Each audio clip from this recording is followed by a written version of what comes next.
In this video, I'm going to give you one simple tip to activate your core in an instant and then show you a fantastic dumbbell exercise that you can do to strengthen your core at the same time. If we've not met yet, I'm Gavin, I'm a personal trainer. I call New Zealand's only fitness studio, Growing Younger.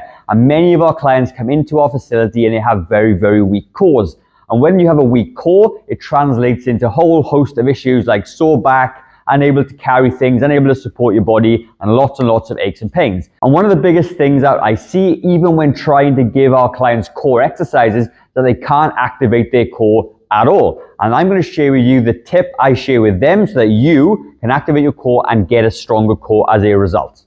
Now, the first thing we're going to do is actually do an activation exercise on a core. And all activation means you're going to wake those muscles up a little bit. They've been asleep for a little while. You know it, I know it. What I like to do is I use a bed. This is a physio bed in the gym, obviously. You can make it a little bit higher, a little bit lower, it doesn't matter. If you've got sore knees, pad your knees up and kneel down. If you can't kneel down, do it on a higher surface. It's the same process. But the idea of it is, what we're going to do, we're going to use a stationary hold. I'm going to drive our torso down towards our knees. That's going to get the core activation. And this is just an isometric exercise, which means a static hold. And you're going to feel your core light up immediately. It's a really cool exercise. So what we're going to do, we're going to have our elbows on the bed and just hold the top of your head that way. And all I want you to do is think about driving your elbows down towards your hips, okay?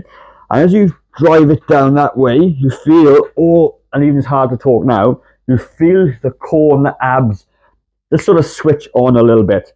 Now, if you're driving down with your elbows and you're not feeling it, then really try and pull everything together. So you think about driving the elbows down and bringing my hips closer as well. So that whole thing is coming together, and straight away that core lights up and you can feel it activated straight away.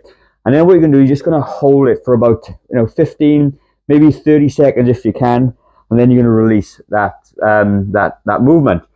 You're going to wait maybe 10 seconds, 15 seconds, and then you're going to do this thing again, and you're going to drive it in, and you get that core to activate as well. And then once you've done it a couple of times, you feel that the sort of core and the abs start to work a little bit, and then you've got a really fantastic way of connecting your mind to your core and know what it feels like to contract it and activate it. Okay then, so we're now going to do this really simple dumbbell exercise to get the most out of your sort of core strength, okay?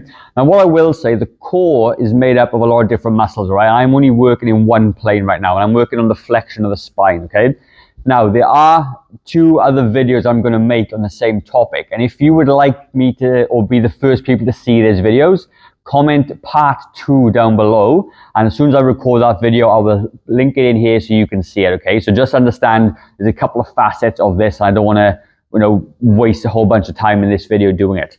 So if you've got a dumbbell, okay, you're going to use the dumbbell to give you the most out of your core. So think about it.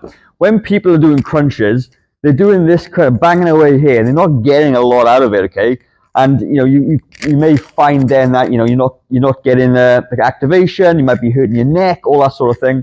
And this way, you're going to get way more done in the stomach area than you would be generally.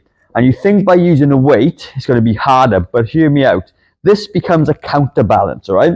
So if I just push this forward, the sit-up becomes super easy. So this is what I want you to do. And I want you to control the lowering part, because we know that if we control the lowering part and make that a little bit more challenging, you will become stronger, because we're stronger on the eccentric or the lowering portion.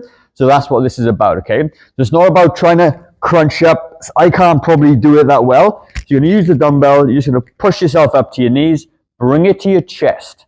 Then what you're going to do, you're slowly going to control it and roll every single spinal joint to the floor.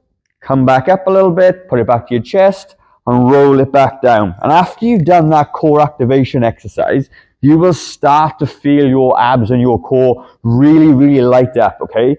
You've made good mind-muscle connection, and now the muscles are working exactly as they should be. And once you've done that, you don't want to be going too crazy on the first time you do this, because you will have very sore abs, okay? So I want you to do maybe 1 set of 10, then see how you feel tomorrow and repeat the process the day after.